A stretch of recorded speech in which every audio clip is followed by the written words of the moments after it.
વડોદરાની fine arts faculty ખાતે બાળકો દ્વારા રચિત ચિત્રોનું પ્રદર્શન કરાયું। બાળકો દ્વારા બનાવેલ ચિત્રોનું 2 દિવસીય પ્રદર્શન યોજાયું છે। શાળામાં આચાર્ય સહિત મહાનુભાવોએ દીપ પ્રાગટ્ય દ્વારા ઉદ્ઘાટન કર્યું છે। 400 જેટલા બાળકોના ચિત્રોને પસંદ કરી પ્રદર્શન યોજવામાં આવ્યું। મનગમતા વિષય પર કલાત્મક શક્તિ દર્શાવતા મનોરમ્ય ચિત્રો દોર્યા છે। વડોદરાની ફાઇન આર્ટ્સ ફેકલ્ટી ખાતે બાળકો દ્વારા બનાવેલ ચિત્રોનું 2 દિવસીય પ્રદર્શન યોજવામાં આવ્યું છે।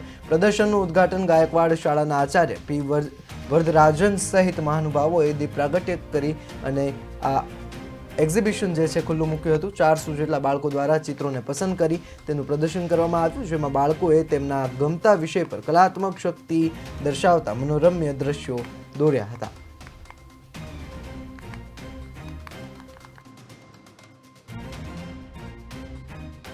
મારી દીકરી કેયા પંચાલ છેલ્લા 2 વર્ષથી આ આર્ટ્સ એક્ઝિબિશનમાં ભાગ લઈ રહી છે અને તેને દિવસે ને દિવસે આ એક્ઝિબિશનના કારણે સારું એવું પ્રોત્સાહન મળી રહ્યું છે।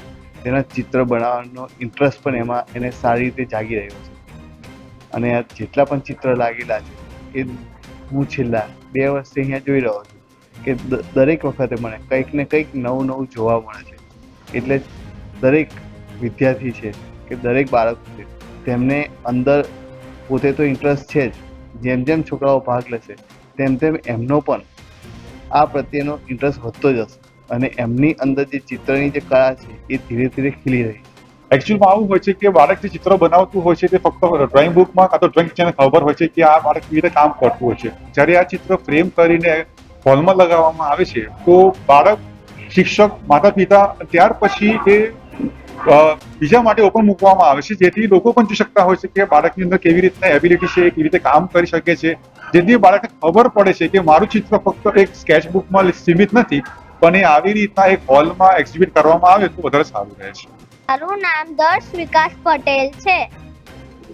મને રોકેટ સાયન્સમાં ઇન્ટરેસ્ટ છે, એટલે મેં રોકેટ લોન્ચનું ચિત્ર બનાવ્યું છે, જેમાં મેં ભારતે અચીવ કરેલું ચંદ્રયાન 3 બતાવ્યું છે।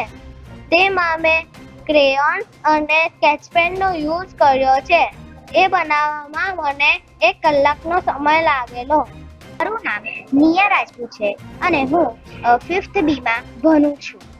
મેં આ આર્ટ એક્ઝિબિશનમાં ભાગ લીધો હતો અને હું એક ફ્લાવર પોટ બનાવ્યું છે। મને નેચર બહુ ગમે છે, એટલે હું એમાં ફ્લાવર